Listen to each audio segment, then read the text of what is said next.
Hey, weirdos, I'm Ash. And I'm Elena. And this is Morbid. This is Morbid.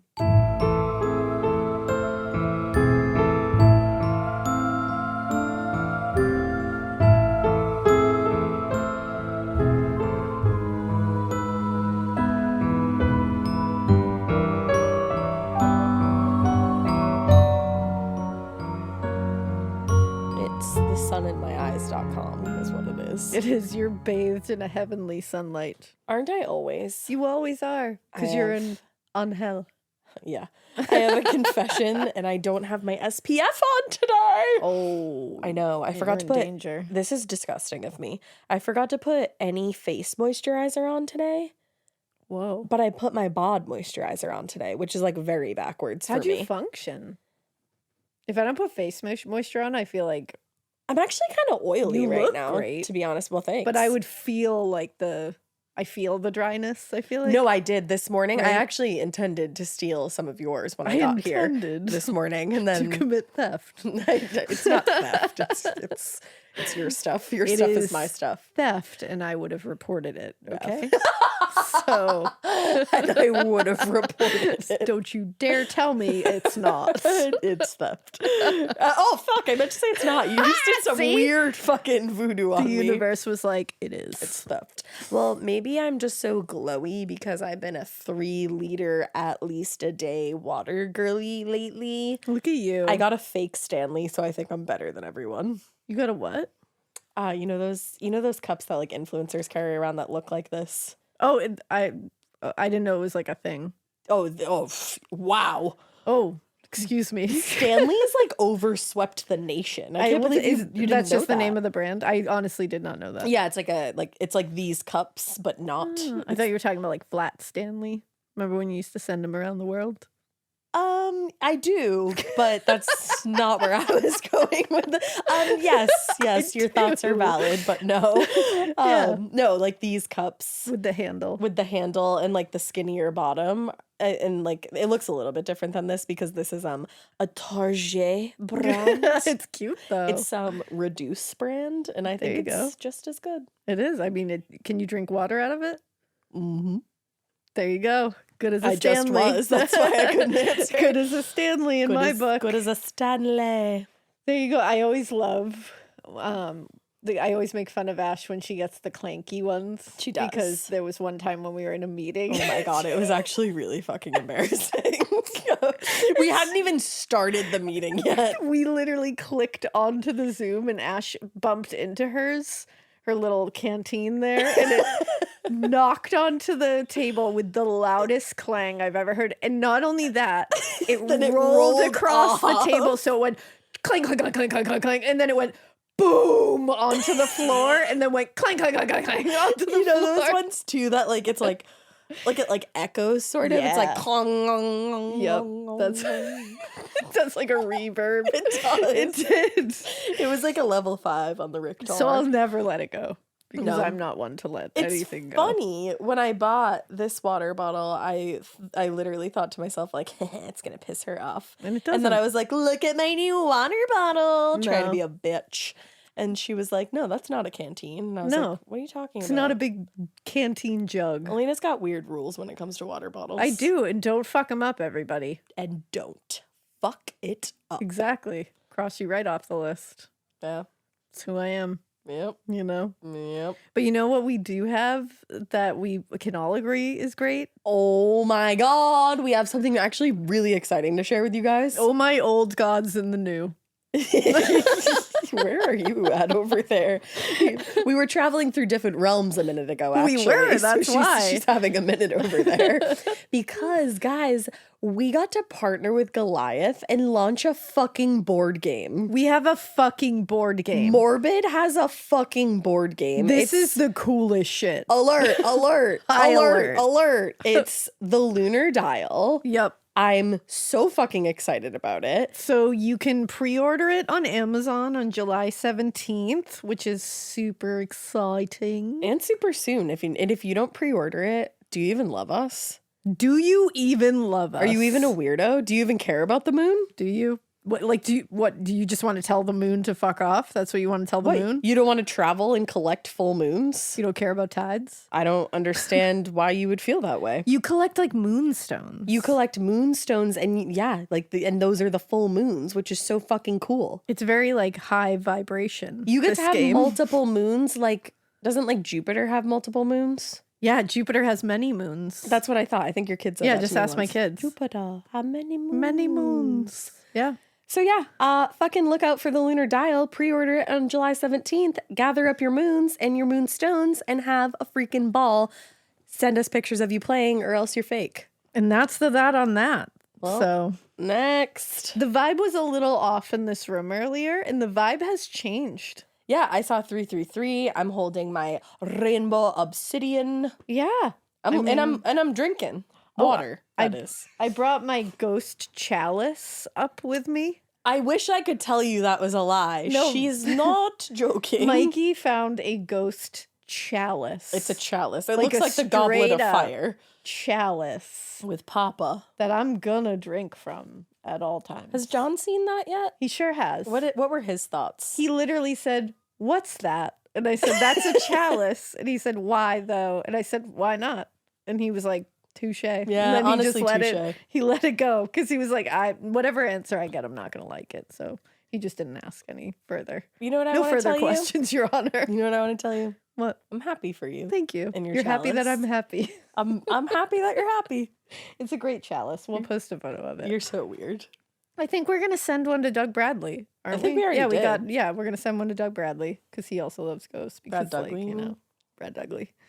But let's get into, this is all fun and games. Let's get into the really awful thing that we're going to talk about. Did you do that on purpose? Fun and games? I didn't, but glad it happened. But It's one of those things. sorry, I was stalling. Smile because it happened. So this case is often referred to as the World's End Murders, which is very chilling sounding. There's a place called World's End in Boston, I think. There you go. There's also one in Scotland. It's like a weird island thing. Oh, yeah. I mean, it's a... Do you know about that? I was going to say, it sounds familiar. Yeah, my friends went one time, and I didn't go with them because I was being a bitch, but... I bet they were being a bitch. Yeah. Odds are. Odds are. But anyways, is this the one in Scotland? This is the one in Scotland. Okay, so this that's is probably not cooler. in the United States. So back in October of 1977, we're going to be talking about two 17-year-old victims, Christine Eadie and Helen Scott. They had met some friends, and we're going to get into the whole story. But at the time, they had met some friends at the World Ends pub in Edinburgh's Old Town neighborhood. It was basically a normal night. It was a normal night, but they were celebrating something kind of exciting in their lives. And as closing time came around, their friends moved on to go to a party somewhere else, and Christine and Helen started chatting with two men. All right. They ended up leaving that night and never being seen alive again. Oh, no. So let's talk about who Helen and Christine are. Helen Scott was born in 1960 to parents Margaret and Maureen Scott. She was the fourth child in the family, and that included two older half-sisters and a brother, Kevin, who was 1 year older. 1 year younger. After Helen was born, the whole family moved to an Edinburgh suburb known as the Comiston district. And Maureen was an engineer with British Telecom, and he ended up getting transferred there for work. That's why they ended up moving. And according to an author and former police officer on this case, Tom Wood, he said, quote, Helen was part of a close and loving family. This was truly a family who loved each other. Like, this was a safe place. This was a family who encouraged her in every way. They wanted to nurture her big, bright personality that she had. And they really instilled a self-confidence that allowed her to really flourish in her early years in primary school and become a really great young woman. That's awesome. Like, this was truly one of those families that you're just like, shit. Like, that they love each other. That's a happy house. Like, they take care of each other. That's a safe house. They're doing it right. And it was in the early mid-1960s that Helen started attending high school. And she did so at Edinburgh's Firhill High School, I believe it's how you say it. Okay. The school only had about 1,000 students in the entire school. And it was a largely working class section of Edinburgh. And like most teenagers, this is when Helen started coming into her own. She was finding what she was interested in. She was really developing a love of fashion, clothing, you know, makeup, music, films. Like she was really establishing who she was at this point. And despite being slightly underage at the time, she was 17, and the drinking age in Scotland is 18. Yeah, she was there. As they reached their mid to late teens, Helen and her friends had really no trouble getting into the clubs and some of the pubs in Edinburgh, especially the less vigilant ones. Yeah. And by their senior year, they were kind of regulars at some of them, like the Spider's Web, which was a pub in the city center. Oh, cool. What a fun name for a pub. Yeah, they have a lot of cool names for pubs here. And they're like the pubs here just look cool. They're on they these, do. Like, these old streets, and they just look like a pub. And like they have history. Like you look in there and you're like, oh, that place is haunted as fuck. Yeah, and Let's go in. And it's definitely not the same here, like historical wise, but in Boston we have a few streets that are super, super old, obviously. And those the places on those streets are where like the cobblestone is still visible. And The one where we went to the other night. Yeah, it just always has like a different vibe to it. It's almost like you can feel the history. Yeah, it just feels different. Yeah. But Helen was a great kid. She just was. Like, she was a good kid. She was a good teenager, a good young woman. During her high school years, she got a solid reputation as a very reliable and trustworthy babysitter around her neighborhood. Wow, good for her. She was great with kids. Oh. And she often babysat for her older half-sister's 2 children. And because she spent so much time around kids and really, really enjoyed it, she had an interest in pursuing a career in childcare. Wow. So she had officially made the decision to start night classes, to start going down that professional road in 1977. Oh, that's awful. Now, at the time, she had just gotten a new job working at a kilt shop on Princess Street in Edinburgh's like main shopping district. Princess Street? Yeah, a kilt shop on Princess Street. Dreams. So she was celebrating getting this new job when she went out on October 15th. Oh. She had gone with her friend Christine Eadie, who had also just got a new job. So they were like, hell yeah, working girls. Look at us. Now, Christine Eadie had also attended Firhill High School with Helen. They met there in their first year, and they immediately became great friends. I can see why. Yeah, Christine was from a very similar background, and she had actually been raised by her maternal grandmother in Collington, Mains Green, Edinburgh. And it seemed like Christine was a very normal and kind teenage girl, and her grandmother did literally everything she could to make sure that she had everything she needed. And that included having a very stable and very loving household and environment to live in. Sounds like my grandma. Right? Christine was known to be very confident, very kind. She was very outgoing. She was independent. She could take care of herself.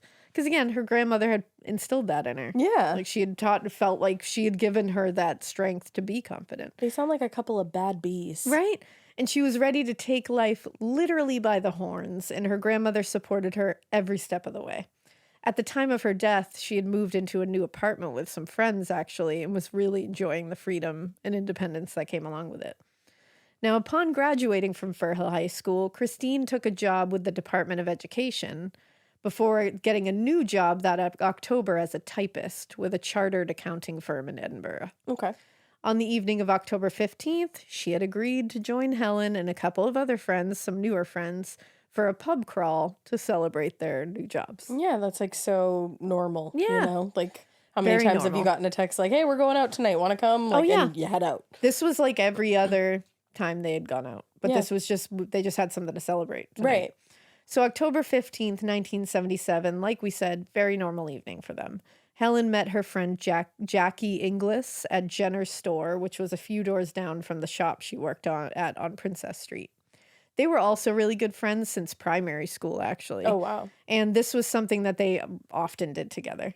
So for a night of celebrating a new job, it felt a little more special. So they got together first, and the two of them stopped at the Mount Royal Hotel for a drink. And then around 8 p.m., they met Christine and their new friend, Tony Kivlin, at Wee Windy's, which was a pub on the Royal Mile, which is Edinburgh's like main street. Main drag. Yeah.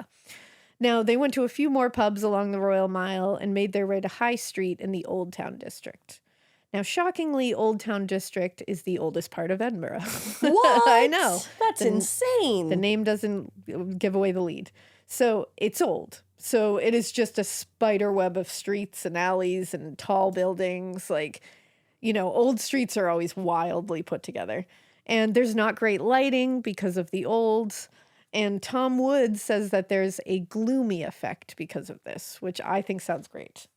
Among the businesses that were in the Old Town district at the time were a number of the city's what they described as more gothic, darker drinking holes. Okay.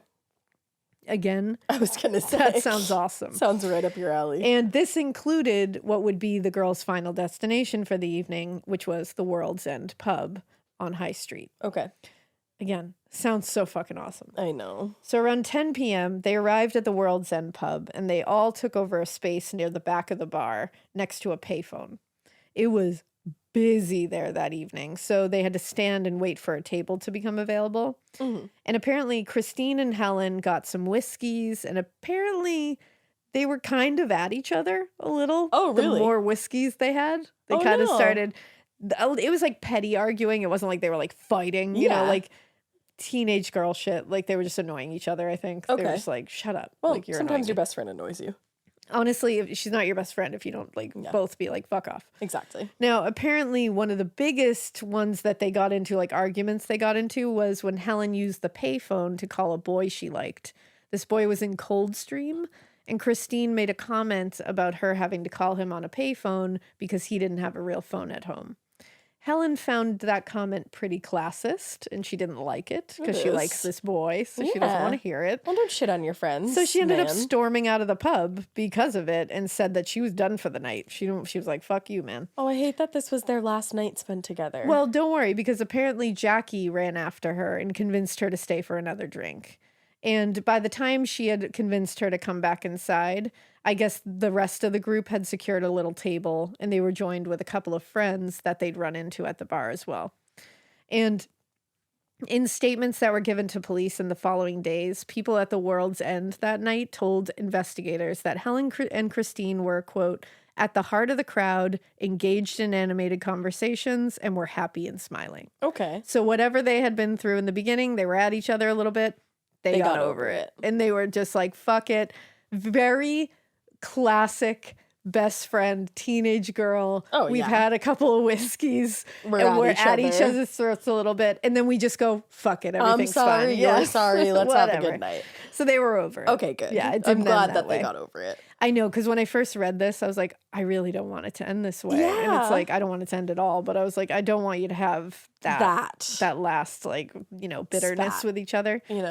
So some of the friends began drifting away from the table as the night went on, and finally it ended up being back to the 4 core women that had started. And it was nearing last call, and Jackie and Tony decided they had to go to the restroom, and when they came back, they saw that Helen and Christine had been joined at the table by 2 men that they'd never seen before. Hate, loathe entirely. Later, when speaking to police, Jackie described one of the men as unremarkable, which I was like, sick burn. They usually are. And she said that one looked like he was in his late 20s, medium height, quite stocky, but he had piercing brown eyes. She said he was dressed in basically, 1970s style. He was wearing a brown and white striped bell-bottom pants and a brown V-neck shirt and a jersey, very 70s. And the other man was described as being pretty much the same height, same age as the first guy, with short wavy hair, a thick mustache, and a fresh complexion. Which I don't know what that means, but he was drinking great. 3 liters a day. There you go. Now, they said it appeared that the 4 were hitting it off. Like they were laughing with each other, having a nice conversation. So Jackie and Tony went to the bar and chatted with some friends there because they were like, we're going to let them have a moment. Yeah. Like they seem to be having fun. These friends that they were chatting with at the bar invited them to another party elsewhere. So Jackie and Tony checked in with Christine and Helen at the table and were like, hey, we got invited to this other party. Do you guys want to come with us? And Christine said no thanks. Helen either didn't answer or Jackie didn't hear it. Okay. She said she didn't hear Helen answer. Now, as she left the bar, Jackie said she turned around and looked back at her friends who were just getting another round of whiskey served to them by the 2 men. Mm-hmm. And she said, she looked at them, and then she turned back to Tony, and off they went to the party. And that was the last time she saw them. That's awful. Now, later that night, just after the bars were closing, apparently 2 police officers were patrolling the High Street area just on a normal patrol, and they spotted 2 women and 2 men leaving the World's End after last call. As they left the building, the police officers said that one of the girls tripped and was actually helped to her feet by the other woman. The officers said they could hear the 2 girls kind of bickering a little bit about how they were going to get home, and one of the men said, "I'll give you a ride." Mm-hmm. So in their statement to investigators, the patrol officer said that one of the girls sounded very uncomfortable with the idea of getting in a car with a stranger. Yeah. But the other friend was convincing her and telling her everything would be all right. Oh, no. Now, the light was low, and they weren't really close to this group of people to get a really good look. So they said they couldn't say for sure that it was Helen and Christine and these 2 guys. But it kind of But they were pretty sure that was it. And if it was, then these 2 were the last 2 people to see Helen and Christine alive. Okay. Now, on the morning of October 16th, Maureen and Margaret Scott, Helen's parents, were a wreck. Helen had not returned home the night before, and she had never stayed out all night without telling them. Mm-hmm. Margaret literally stayed up all night just worrying about her and just fearing for the worst. Oh, no. That same morning, Derek and Ruth Taylor, just a random couple, left their home to drive to East Lothian for a picnic on the beach in Longniddry, I believe it is. Romantic. You know? Afterwards, they were planning to walk on the beach together. Like a very cute afternoon. So off they went. They enjoyed a nice lunch together on the beach. And then they went into their walk after that. And after walking about a half an hour, they reached a spot called Gosford Beach around 2 p.m. Derek looked ahead of them down the beach and saw what he said he thought was a tailor's dummy lying by the high water mark. It's never a dummy. Never. It's never a mannequin. So they walked closer to it and realized this was not a dummy. It was a human being, and it ended up being the deceased body of Christine Eadie. Oh, no. She was lying bound and gagged on her back. Oh, my God. The couple ran to Gosford House, which was right on the way, and it was very close to them, and called the police to report it. A few hours later, John Mackenzie was out walking his dog through a field in Haddington, which was 5 or 6 miles from Gosford Beach. Weird. He also saw what he assumed was a tailor's dummy lying in the field. When he walked towards it, he too realized it was the dead body of a human. It was Helen Scott. Oh, now they were separated. And that's it's scary. Helen's hands were tied behind her back with what he thought was a cord. And John reported he believed she was nude from the waist down, but someone had placed a black woman's coat across her torso and head. Now, John Mackenzie ran home to get his car, and he drove to the police station to report everything. It actually took a little time for them to make the full identifications for both the women, but police very quickly noted that there were similarities between these 2 scenes. It was first strange that 2 teenage girls were found at the same time, essentially, miles apart in very similar positions. Yeah. But both girls had been bound at the wrist with an item of their clothing and gagged with their underwear. Oh, God, that's brutal. They'd each been sexually assaulted, beaten, and strangled. Oh. But had the difference between the 2 was the method of strangulation. Each was unique. Christine appeared to have been strangled manually, but Helen had, quote, an imprint left by a stocking which had been tied around Helen's neck, and 4 bruises left by fingers under her jaw, and a row of horizontal scratches in front of and behind her ear. Something patterned, they said, was what made this happen. Okay. So the news began reporting it quickly, and after hearing a report on the news about a body being found on the beach, Maureen Scott called the police. Oh, no. And reported his daughter missing. He was told that they had no information on the identity, but they would contact him as soon as they knew more. I can't imagine hanging up that phone. Just having to wait for and that being phone like, call. is this my child? Is this my child on the news? Oh. So he said, Maureen said, later on, we learned there had been another person found, and then we had a phone call from the police. Oh, it's so awful. And then their fear was confirmed when a few hours later, a police officer showed up at their door carrying Helen's black coat. Oh, God. Maureen said they brought Helen's clothing and they told us they assumed it was her that they had found, but she had to be identified by someone from the family. No, thank you. So I can't imagine having to do that. It was Maureen who her father had to go down and identify her at the morgue. As recent as last year, Detective Sergeant Douglas Kerr talked about this case. He was on this case. And he's just talked about how much Helen's parents' reaction affected him. He talked about how he had unfortunately delivered many death notices in his career to loved ones. But he said, "But this case has lived with me all my life. I can still see the look of anguish and devastation on the face of Mr. Scott as he looked on the body of his beloved daughter." About the case, he also later said, "This particular inquiry was unique in the fact that these two lovely girls had been taken away, tied up, and brutally murdered and sexualized and discarded like a bundle of rags. It was a horrible crime. It was something that in all my 37 years in total in the police service, I never came across at any other time." Wow. Now, identifying Christine Eadie's body was to be a bit more challenging for detectives because she had moved into an apartment, like I said, a few months earlier. So her absence wasn't like immediately discovered and reported. Right. She would eventually be identified by her mother, Margaret Craig. Oh, wow. Who'd last seen her daughter the day before she went out with the friends at the World's End pub. Oh, okay. But they didn't live together. So there wasn't an immediate, she's not coming home. So their autopsy showed that they had been brutalized. Whoever did this was an animal. They had died of forms of asphyxiation with injuries showing that they had been throttled and choked with ligatures around their necks. God. According to the Courier and Advertiser paper, Dr. Robert Nagel, who completed the autopsies, testified later that Christine had pinpoint hemorrhages, abrasions, scratches, a ligature track around the neck, bruising to her mouth, and pressure marks on her upper thighs. Her cause of death was noted as asphyxia due to strangulation with a ligature and by gagging of the mouth. Wow. They were gagged with their underwear.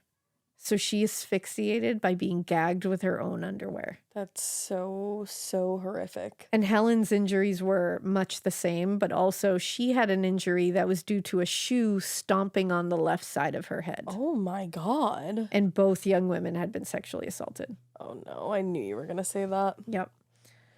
So the horrific discovery of Christine and Helen's bodies sent shockwaves through this small community. I bet. Because it was just outside of Edinburgh. This, again, the high school was like 1,000 people. This is a small place. Yeah. And it actually happened only a few days after another woman had been found murdered in Falkirk.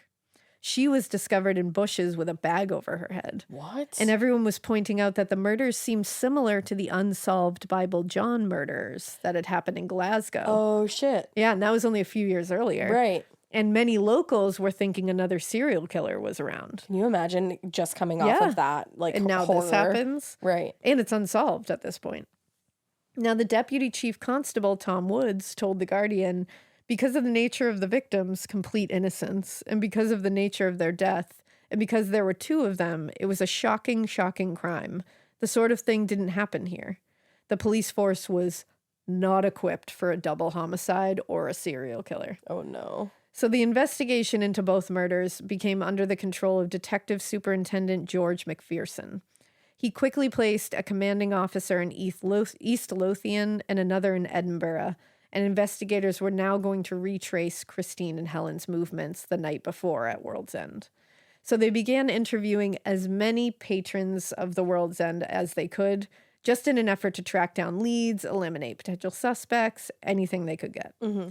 Based on their interviews, the investigators were able to make like a big map of the pub's interior, and they used time logs and people's memory to place each patron in their positions at the bar that night, which is like, they really went for it. Yeah, I was going to say that was smart. Detectives quickly learned that after Jackie and Tony had left the World's End, Christine and Helen were joined by two men who they were also seen leaving with a little after 11 p.m. Yep. The descriptions that were given to them by patrons at the World's End and Jackie and Tony, they matched pretty well. So they were like, these are the same guys. Right. And apparently they were seen leaving in a dark-colored car near Gosford Beach a little before 3:30 a.m. the day of the murder. The same description. Oh. So they were assuming these were all the same guys. At the very least, it was a wild coincidence. Right. So the fact that the girls had been seen with 2 men was enough to at least entertain the idea that there were more than one killer here. Mm-hmm. But evidence of this there's more compelling evidence of this in the case. Well, the different methods of strangulation. Exactly. For one, they had been taken and killed around the same time with the same-ish methodology, but they were found miles apart. Mm-hmm. So each was killed, like we just said, with a different method of strangulation. And then the strongest bit of evidence for the 2 killer theory was the knots used to bind the girls' hands. Oh. Christine's hands were bound with a reef knot. It's something sailors use, I guess. Oh, okay. And Helen's hands were bound with a figure 8 binding.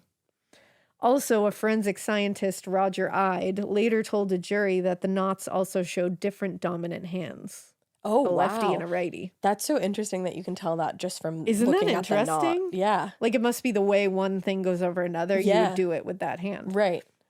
Wow. Now, Interesting. Yeah. Similar differences were found in the ligatures around Christine and Helen's necks. Christine's killer definitely had a familiarity with knots, and Helen's killer not super familiar. Okay. So Dr. Roger Eadie, who we just talked about, he was 72 and a forensic scientist. He was also an expert on knots. Hell yeah. He testified also to the fact that Christine had very likely fought hard not to be tied up. And it appeared that Helen was likely unconscious when she was tied up. Oof. Or threatened into staying still. Right. Christine's wrists had been bound with tights, like her own tights. Mm-hmm. And one hand was tied and bound first, and then the other, making it look like handcuffs. Okay. And they said this indicated to them that she was fighting back and made it very hard for them to bind her. Like tie them together. Yeah. And Helen's were tied very close together in that figure 8 thing, so that her hands were clearly together. They believe she was probably unconscious, especially because she had a shoe mark to the side of her head that she had stomped. Right. Now, the investigation started out strong, with nearly 80 full-time officers tracking down a ton of information by witnesses, the general public, just anybody they could talk to. Tom Woods said, "There was a genuine mood of public outrage, fanned by an active and imaginative media. There was a sense that this crime, above all others, was beyond belief. It was the stuff of American cop fiction, not reality." Yeah. Now, there was a lot of pressure as well to solve this crime, as often happens in these. Mm-hmm. So detectives worked really hard to rule out Helen and Christine's male friends first, but they also had to rule out the suspects from the World's End pub as well. Right. Suddenly, it occurred to investigators that despite the slight differences in the description of the men seen with the 2 girls, all were pretty consistent with describing them as being well-dressed and having short hair. Okay. This was different. Tom Woods was quoted as saying, "In the late 70s, this was not typical for young men. No, not at all. Long hair and straggly mustaches were still the rage." Right. So this fact led detectives to wonder whether the suspects might be soldiers stationed at the military garrison at nearby Edinburgh Castle. And one of them is good at knots. Exactly. So a ton of time and energy was put into interviewing all the soldiers that fit that criteria. But no. Unfortunately, it turned up nothing. Well, that was the thing, because one had longer wavy hair. Yeah, a little bit longer, yeah. Now, while detectives in East Lothian, I can't say hard to that. say. I keep saying East Lothian. Because it's like your brain is getting ready to do the Loth. East Lothian and Edinburgh worked around the clock to interview witnesses and get leads. And crime scene technicians were also trying to find something from the evidence they collected at both the scenes. Just something to spark something in someone. Like anything. And at the time, the Lothian and Borders Police had neither the resources or the experts, really, the skills, to properly analyze the evidence. So experts were being borrowed from the neighboring Strathclyde police. Okay. At that point, the most significant piece of forensic evidence that they got from either scene was semen found on Helen Scott's coat. Ooh. This would be great In the evidence 90s. later. Yeah. But was just cataloged in 1977. But hey, they got it. Good for them for cataloging They it, knew eventually this could be helpful. Right. Now, at the time, detectives were hoping someone saw something of Somebody use. had to have seen something. But the only real descriptions they were getting was just the men in their clothing. Right. Which, again, were unusual. So there was that. a small team of officers were dispatched at after they checked out like the military garrison. They went to the fashion districts in and around Edinburgh with descriptions and artist renderings of what they were wearing, hoping that they could find somewhere where these men bought those clothes. Right. Unfortunately, they weren't really getting anything. Damn it. By mid 1978, what had begun as a very strong investigation and they were going full force, it was kind of eroding into a colder and colder case. Losing steam. Frustrated by any lack of progress and without literally anywhere to take this case, George McPherson, the superintendent, made the decision to shelve the case that May. That name sounds so familiar. It does. He made the decision to redirect the resources of the department. Okay. But as a cold case, it was going to remain open, but the investigation would still be ongoing. But until a new lead or piece of evidence came along, they kind of just shut it down. Because they can't have that many people on it when it's not gaining They just traction. redirected the resources. So in 1988, 10 years after the murders had occurred, Holy shit. still hadn't found who did it. Nothing? The case had been actually shifted to the Dalkeith Criminal Investigation Division. I think from what we could find, it looks like it was just like because they had to get it off their stuff. Like the reason for that was nothing more than just we had to clean house. So Okay. here you go. It's your thing now. Yeah. Maybe they had more like resources Maybe. too. And they ended up being contacted by an inmate at Sawton Prison in Edinburgh. And this inmate said that his cellmate had confessed to the killing of Christine and Helen. Okay. So the supposed confessing killer Yeah. actually apparently seemed to have knowledge of the crimes that hadn't been released to the public, including how the bodies had been positioned. So it Okay. gave a little credibility. Yeah. But when questioned, the man denied ever having confessed, and they didn't really have any evidence to connect him to the crime, so it was just dropped. Okay. He was like, I didn't confess to that. All I was right. like, okay. Is that going to come back later? I feel like that happens in a lot of these cases, and they just never touch upon it again. Like, it's just Yeah. like, this inmate said that he did it, and then he's like, nah, I didn't do that. And they're he just like, had information "Eh." that we never released. I'm like, why Yeah. did he know that? Exactly. So additional claims kept coming in throughout the late 1980s and early 1990s, actually. Oh no, it's going to last that long? Including a lot of women who called in and claimed their husbands ran out on them just after the murders happened, and they thought that they were the ones. Wow. But none of those were a lead. Damn, it's really upsetting that many women Yeah, that thought there was that their like husband a- was capable of that. Right? But another possibly promising lead came in early 1997. Yeah. And this happened, so that's 20 years later. 1977 is when this happened. Holy shit. Yeah. So this is when a bunch of underworld type figures were interviewed by the Times, like gangster kind of figures, like underworld. You I always love when I love say when you that. say gangster. But that's it. That's what they are. I know, but it's just like, it doesn't feel right coming from you, but Well, like I 'cause- love it. Because they're not like that. You call the like a mob type thing would be gangsters. Like, Oh no, even when you just You say know? gangster and you're supposed to, it's just yeah. funny. I don't know Okay. why. I was like, I don't understand. I didn't want you to say gangsta. Well, no, because it wouldn't make sense. No, That's yeah. but it's just funny. But, so these underworld gangsters were interviewed by the Times and claimed that the killer was actually an underworld figure known to be like a sexual monster. Yikes. Yeah.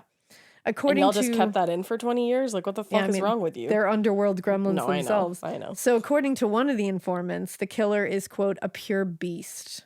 Yeah. A few years ago, he abducted the wife of a friend of mine, and the beast kept her prisoner for a month. He raped her repeatedly Oh through my that time. God. Yeah.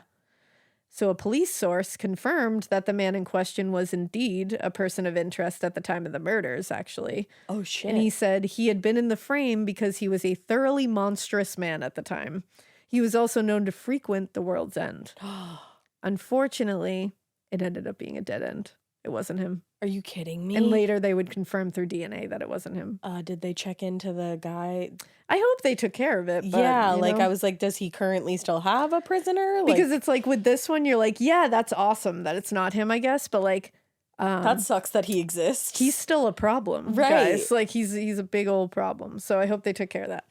But while the media and the public were focused on, theorizing about underworld gangsters and deadbeat husbands, yeah. police in Dalkeith started getting more familiar with the science of DNA at this time. We're in the 90s.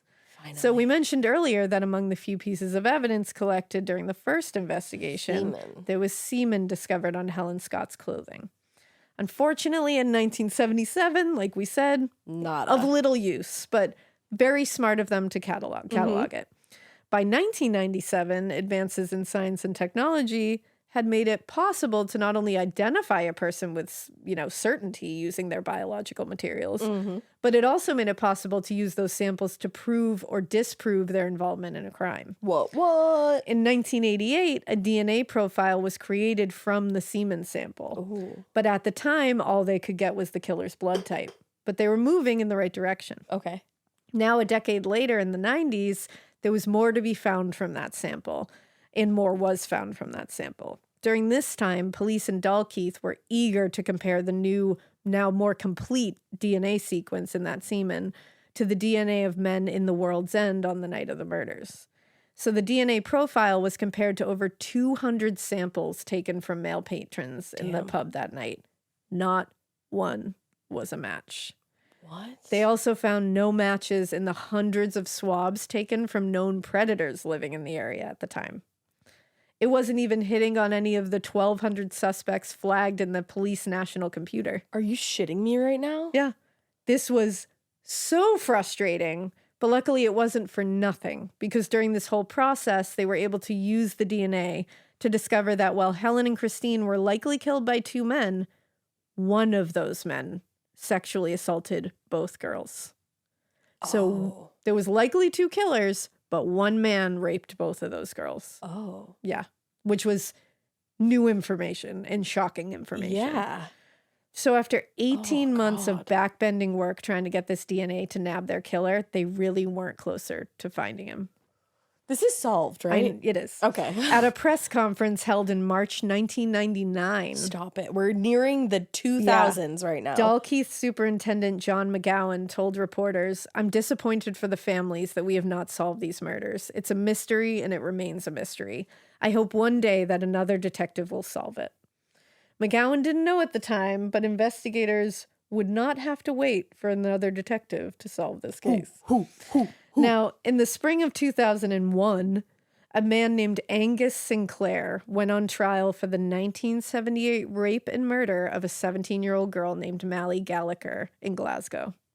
Sinclair had a long criminal history, and it dated back to the late 1950s. Damn. Beginning with home invasion, housebreaking charges in his early teens, and he escalated to sexual violence and child murder before he even entered his 20s. Holy shit. Yep. What's his name? Angus Sinclair? Yep. When he was 16 years old, he lured his neighbor, Catherine Rehill, who was only 7 years old, into a stairwell where he sexually assaulted and strangled her to death. Oh my God. He then called an ambulance and told them a wee girl has fallen down the stairs. What? Called an ambulance. Oh, he's a scary looking motherfucker. Yep. He was only given 10 years for that and served 6. What? At the time, a psychiatrist who he was being forced to see had this to say about him. When he was 16 years old, "I do not think that any form of psychotherapy is likely to benefit his condition, and he will constitute a danger from now onwards. He is obsessed by sex, and given the minimum of opportunity, he will repeat these offenses." Ew. And they released him anyway. What the so they were just like, yeah. This psychiatrist literally said, therapy won't help him. If you let him out, he will 100% repeat these offenses. And the justice system said, let him out. "I guess we'll see." And then he was like, "Yup." And he did the same exact thing. The therapists that take the time to, first of all, have to sit there and talk with these people and study these people, and then write a report like that must just feel so slapped in the face when the legal system's like, yeah, sorry, we're gonna fuck around and find out, I guess. And the psychiatrist is probably like, yeah, fuck me, right? Like, I just have a degree. I just sat with this person for hours and hours on end. And they're probably like, why did you ask me to do this in the first place? Like, you just gave me nightmares and fucked with my mental health for no fucking reason to totally disregard my feelings on this. And also, not for nothing, now that person knows me. Like, yeah. And knows now they're that out I played a role in their sentence somehow. Yeah. So after serving that joke of a sentence, he was out, got married to a wife, Sarah. Might I just say he has the yellowest fingernails I've ever seen disgusting. in my life. He's fucking heinous. Don't worry, he's dead now. Die, bitch. He also had a son. Oh. Yeah. Now, he was thought to have also murdered Frances Barker, 37, Hilda Macaulay, 36, Agnes Cooney, 23, and Anna Kenny, 20 years old, all in similar ways to Helen and Christine. They just weren't able to prove it? They were all left with ligatures of their own clothing, just like Christine and Helen, and it was all around the same time. And after Helen and Christine's murders, he was identified by a witness in the rape and murder of 17-year-old Mary Gallagher. Right. Now, after this, he suddenly started raping, because after he got like a close call with Mary Gallagher, he suddenly started raping and assaulting children all over the area. Ew. It's like he decided, like, I'm getting too close to getting caught with teenage girls, so I'm just going to do it with children now. Oh my God, this guy's fucking horrible. Yeah. In fact, later in 1982, when he was finally caught for the rape charges, he said the amount of rapes he had committed was probably in the hundreds. Jesus Christ, what the fuck happened to this guy? He was sentenced to life in prison in 1982 when he got caught for the rapes. Oh, wow, so he was in prison when they found out. Yeah, so he was known to police in Edinburgh at the time of Christine and Helen's murders in 1977 when he was not in prison, obviously. Yep. And he was never considered a suspect. That's interesting. I wonder why. And it's wild. In fact, despite his having provided a DNA sample in 1999 when he was arrested for the Gallagher murder. You're shitting me. It wasn't until 2004 that his profile was flagged as being a match. Why did it take for that the long? unknown DNA in the semen found in the World's End How case? does that happen? It must have just like An oversight? yeah, I have no idea. I mean, Fucking that shit takes clerical forever. errors. But in the beginning, I'm sure it took a lot longer. Mm. But by the time Dalkeith detectives made the match with Angus Sinclair for the semen found on the coat, so now we know he's the one who raped both those girls. Yeah. Angus Sinclair had been tried and convicted at this point for the Gallagher murder and was serving a life sentence at Peterhead Prison. And that's where he had been serving since he was convicted for 3 rapes in the 1990s. Damn. So this man was just, his cup overfloweth with prison sentences. With nasty. Chillingly, through their investigation, detectives began to see Sinclair developing many, like they watched through his history where he developed a lot of the elements that became evident in the Eadie and Scott murders, Ooh. like sexual assaults committed with a partner, which he did beginning at an early age. And his method of strangulation and abuse was also present in the Gallagher murder. And so was he was it- like really honing these skills. Right. And was it the same partner the whole time? So it was definitely this guy for at least a couple of them. Okay. And we'll talk about who he is. I was going to say, who the fuck is this guy that, like, Yeah. has no conscience whatsoever? So they didn't want to tip Sinclair off to their investigation or alert the public to the suspect before they were ready to really nail him. So Dalkeith detectives worked very quietly. But many journalists and crime reporters had contacts within law enforcement by May of 2004, and so the tabloids started reporting that Sinclair was the top suspect in the World's End killings. So hoping to get ahead of them, police held a press conference in Edinburgh that month, and they told reporters that they had been alerted to Sinclair through the science of DNA and were looking at his possible connection to at least 7 unsolved murders in the area. Though they didn't at that time reveal any of the names of the victims, like it was pretty obvious who they were talking about. Yeah. Following that press conference, journalists from a ton of Scottish and British news outlets, a lot of them tabloids, put the pieces together and concluded that Sinclair was definitely one of the 2 men who had killed Christine Eadie and Helen Scott. Mm-hmm. So the other big task was now finding the identity of the second suspect. They had a DNA profile, but nothing to compare it to. Damn it. So they looked to Sinclair, and they just built the case around him, looking to his friends, his family, his associates, anybody around him to be like, who's this person? He obviously knows them. Yeah. Of course, it was tough because Sinclair had spent a lot of time in prison since the early 80s, so there was a little bit of a gap in his social life. And after working closely with forensic scientists, detectives discovered that the second semen sample had, quote, come from the same paternal line as the 5 brothers of Sarah Hamilton, Angus Sinclair's wife. So his brother-in-law? Mm-hmm. What? Now, like I said, They're claiming that Angus was the one who raped both girls, but they do believe that this other suspect had something to do with it because they were able to find DNA from him. Right. From that point, it was simply a matter of probability because they have narrowed it down with familial DNA. Of the 5 Hamilton brothers, only one, Gordon Hamilton, was unaccounted for. Mm-hmm. His fucking brother-in-law. That's so twisted. Nearly certain that their second suspect was Gordon Hamilton, his wife's brother. Detectives were pretty disappointed because they found out that Gordon Hamilton had died in 1996. I hope it was really fucking awful for him. So he was never going to be held accountable for this crime. Wow, that's really, really fucking makes me angry. But as much as that sucked, investigators needed to confirm his DNA was a match for the profile they had, which was a little difficult. Hamilton's body had been cremated. Of course. So they could not exhume him. Yeah, I wonder why that was his fucking wish. Yeah, exactly. So detectives determined a personal possession would be probably the next best thing they could get. Unfortunately, they quickly found that Gordon Hamilton was a very difficult man to pin down, and even his family members didn't really have any of his possessions or items that really could give them a biological sample. Who would want them? After months of dead ends, Edinburgh detectives had to get kind of creative. So they located a house Hamilton had worked on many years earlier. And after getting permission to do a thorough search of the house from the homeowners, investigators found a small section of some kind of stripping in the house that contained a trace of Hamilton's DNA. Oh, shit. And despite the relatively small size of the sample, they were able to successfully match the sample to the DNA that they had collected in 1977, proving conclusively that Gordon Hamilton was the second killer in the World's End case.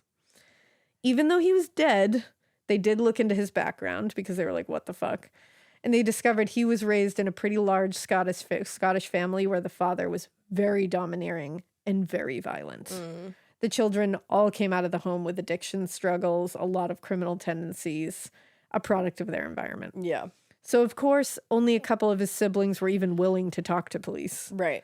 Angus's wife, Sarah, and a younger brother were really the only ones that were willing to talk to them. And it was through the younger brother that investigators learned Gordon had begun his criminal careers with Angus Sinclair. Wow. Which included acts of violence and theft occurring before and after the Eadie and Scott murders. What's crazy is this was apparently a surprise to some people who knew them.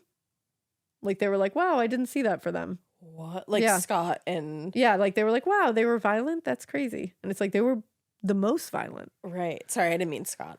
Yeah, it's wild. But together, they were brutally violent. They had not only committed the rape and murder of Eadie Scott, but also a home invasion robbery the year prior, where they robbed and viciously beat a man and his daughter, as well as their landlord. Holy shit. Yeah. What They the were fuck were they fucking doing? Monsters. Were they, like, on shit? No, They were just they just are. evil? They just are shit. Ugh.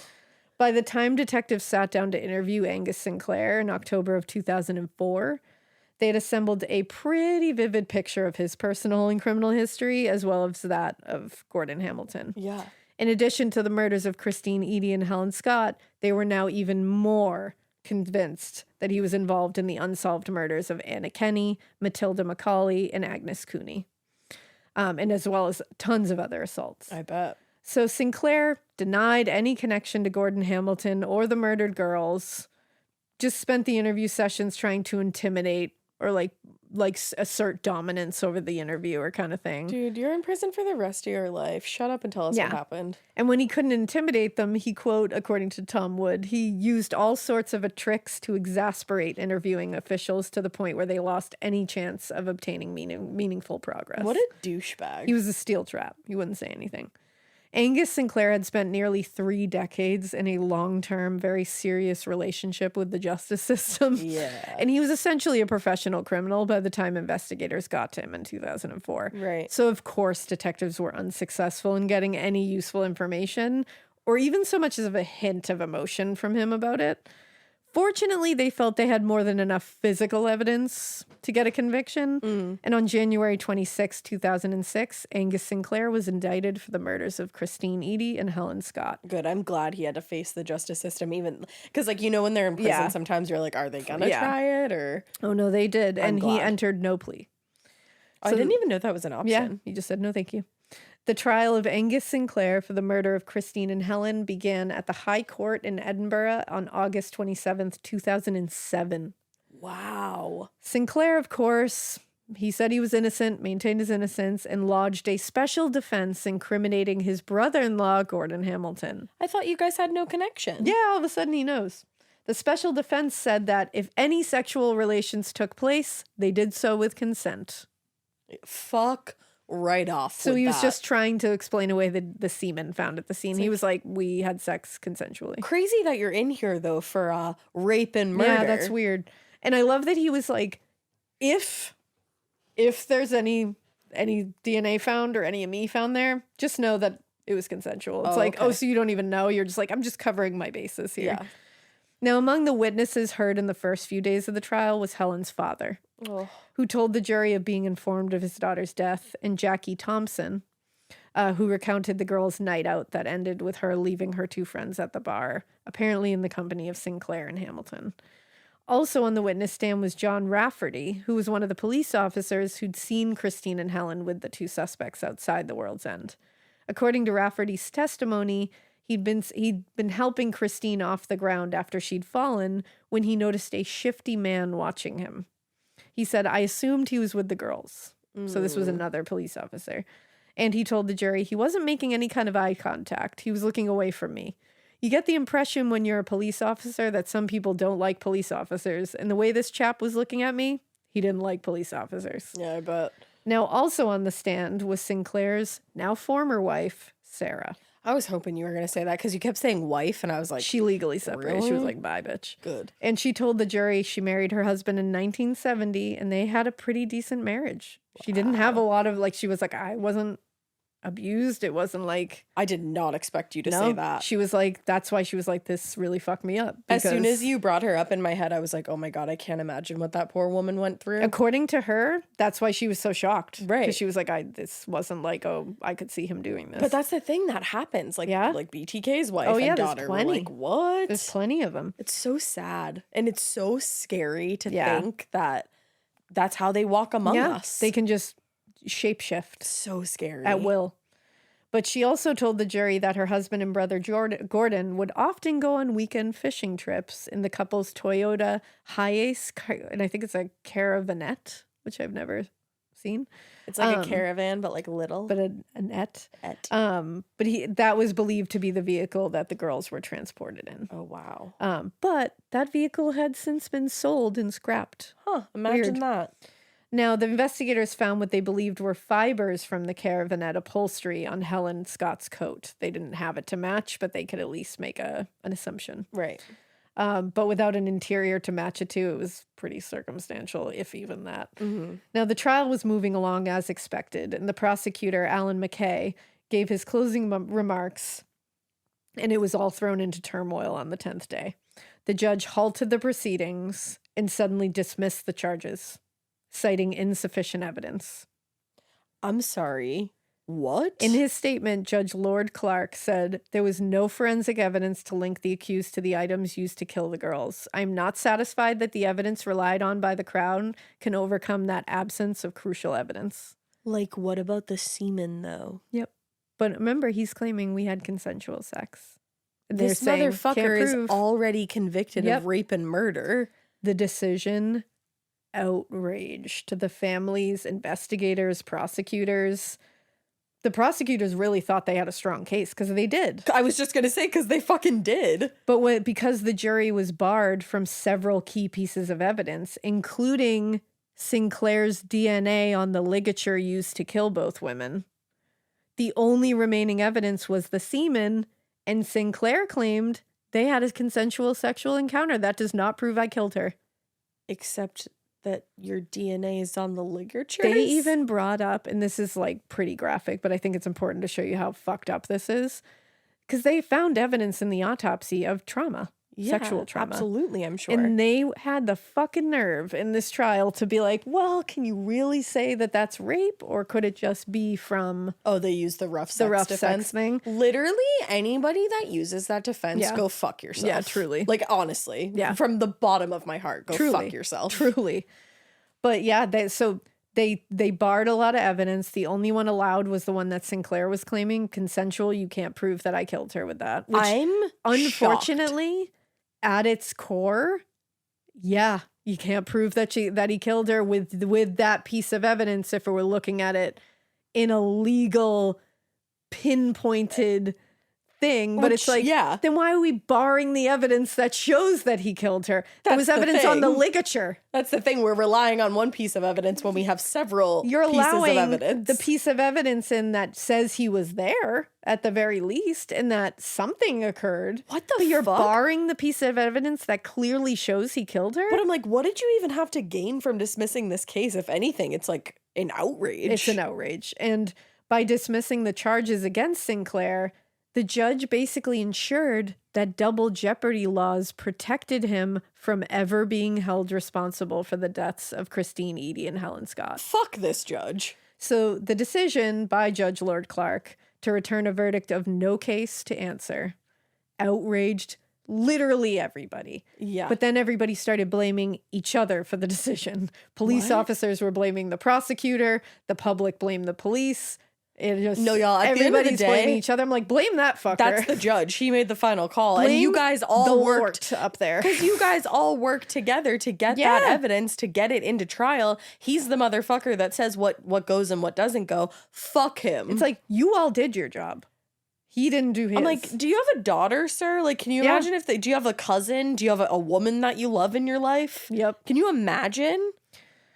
So following the decision by the judge, a spokesperson for the Lothian and Borders Police released a statement to the press and said, there have been numerous reviews of the brutal murders of Christine Eadie and Helen Scott over the past 30 years, and we have always taken very careful steps to review all the evidence which have been kept since the bodies were found on October 16th, 1977. We put together a thorough and detailed case for the Crown Office to take to trial, and today's announcement is disappointing. To say the least. The prosecutor's office responded with their own statement, essentially claiming that the DNA evidence that links Sinclair to the ligatures was not collected or analyzed by forensic experts from the prosecutor's office, and therefore a decision was made to exclude it from the evidence presented to the jury. Fuck that. They said the Crown considered that there was sufficient evidence to indict Angus Sinclair for the appalling murders of Helen Scott and Christine Eadie. There is no doubt that he was involved in events which preceded the deaths of these young women. The purpose of the prosecution was to establish whether he was criminally involved. In all trials, the prosecutor has a duty continually to consider and review the available evidence with a view to deciding how best to proceed with the trial. Low copy, low probability DNA evidence found on articles of underwear which had been used to bind the victims was not led by the Crown. Laying aside the evidence, which was consistent with sexual contact with the victims, with consensual contact with the victims, the Crown was of the view that there was sufficient evidence on which to base a prosecution. Further, given the basis upon which the judge approached the evidence which was led, we do not consider that this evidence, relating as it did to items of underwear worn by the deceased, would have persuaded the judge that there was sufficiency. So they're basically like, yeah, sure. Now, after 30 years of investigation, dedication, grief, horror, nightmares, the family of Helen Scott and Christine Eadie were just robbed of justice when the trial judge just dismissed the charges. Yeah. While the decision was heart-shattering for anyone directly involved in the case, it also brought up a lot more questions, like how Sinclair's very obvious guilt could be circumvented by a legal technicality and poor prosecutorial performance. Hard to say. Like, what? Like, it is obvious to literally anybody that he is guilty. Yeah.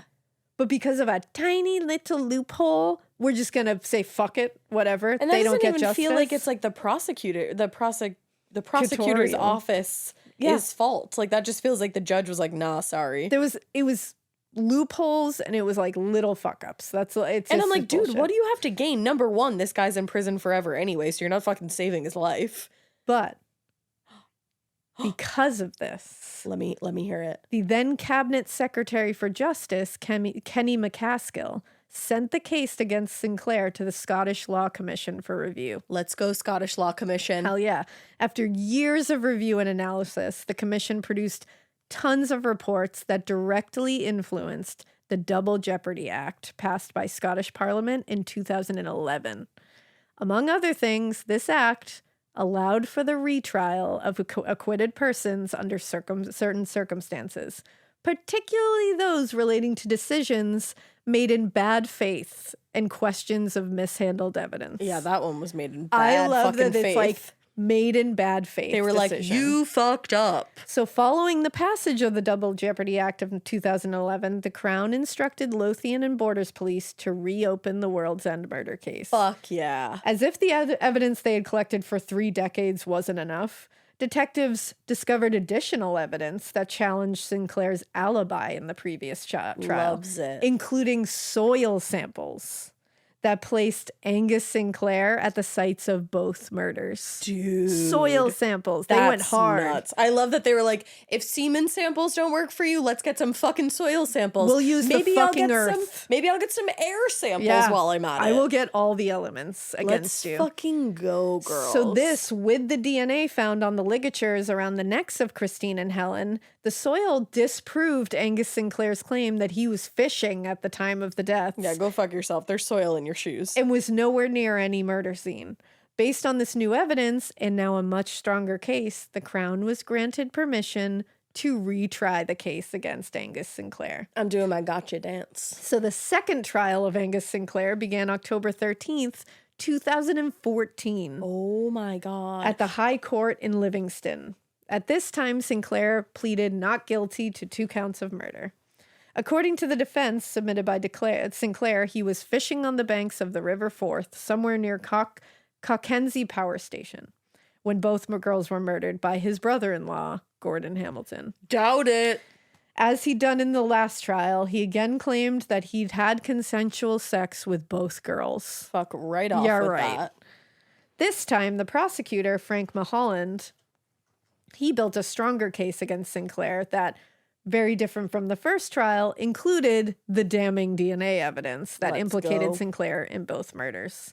The jury was also shown very graphic photographs taken at the time the bodies were discovered, and were given tours of both crime scenes, and heard testimony from the experts and witnesses that had testified in the first trial too. Wow. And since it was 7 years later after the first trial, everyone's understanding of DNA was a little more robust. Definitely. In his testimony, forensic scientist Martin Fairley told the jury that there was a 1 in a billion chance DNA on the coat could have come from anyone other than the accused, Angus Sinclair. 1 in a billion. That'll sell it. Similarly, forensic scientist Geraldine Davidson, good for you, Geraldine, forensic scientist. Let's go, girl. Explained the process used to test the samples found on the bindings of both young women as being, quote, beyond anything you would normally do in a normal DNA test. So she was like, we went above and beyond, man. Yeah. According to her, the findings provide extremely strong support for the view that Gordon Hamilton and or Angus Sinclair were involved in restraining and strangling both Helen Scott and Christine Eadie, rather than an unknown and undetected individual. In our opinion, the findings are fitting with our range of expectations had Gordon Hamilton and Angus Sinclair been in contact with most, if not all, of the ligatures examined in this case. Wow.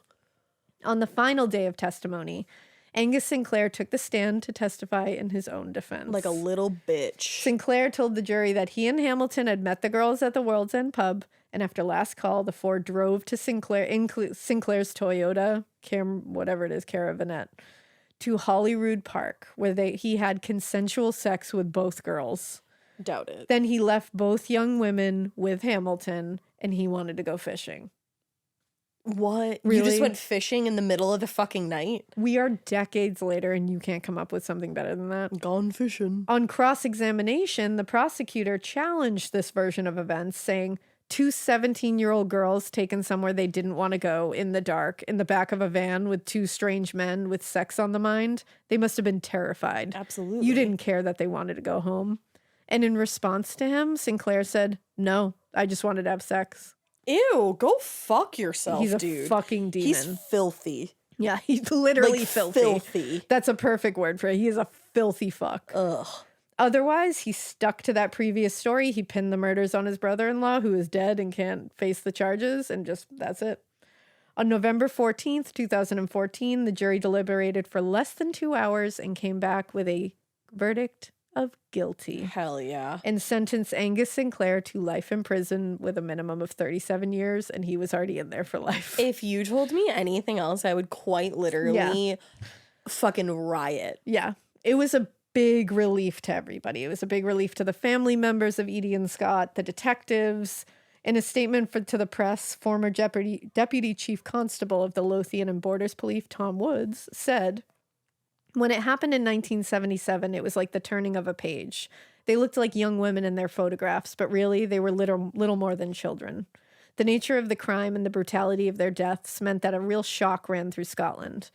People still remember it and have it as a point of reference. As each generation came up, they became infected with the determination to see this through.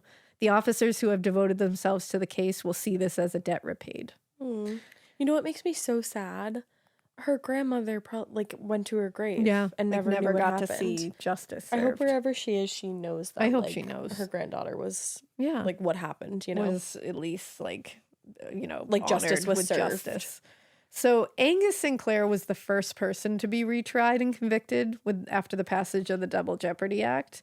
And Frank Mulholland told reporters the day after Sinclair's conviction, "I can assure the public that there is now no longer such a thing as a closed case in Scotland. I love it. Just because a murder took place many years ago, it is no less important in the eyes of the prosecution service than one which took place last week." Good. It was also the longest sentence handed out by a Scottish court at that time. Wow. In early 2019, Angus Sinclair suffered a bunch of strokes. He ended up being bedridden and incontinent until his death on March 11th of that year. Oh, baby, I am dancing in these streets. Yep. Fuck you, Angus. Fuck that guy.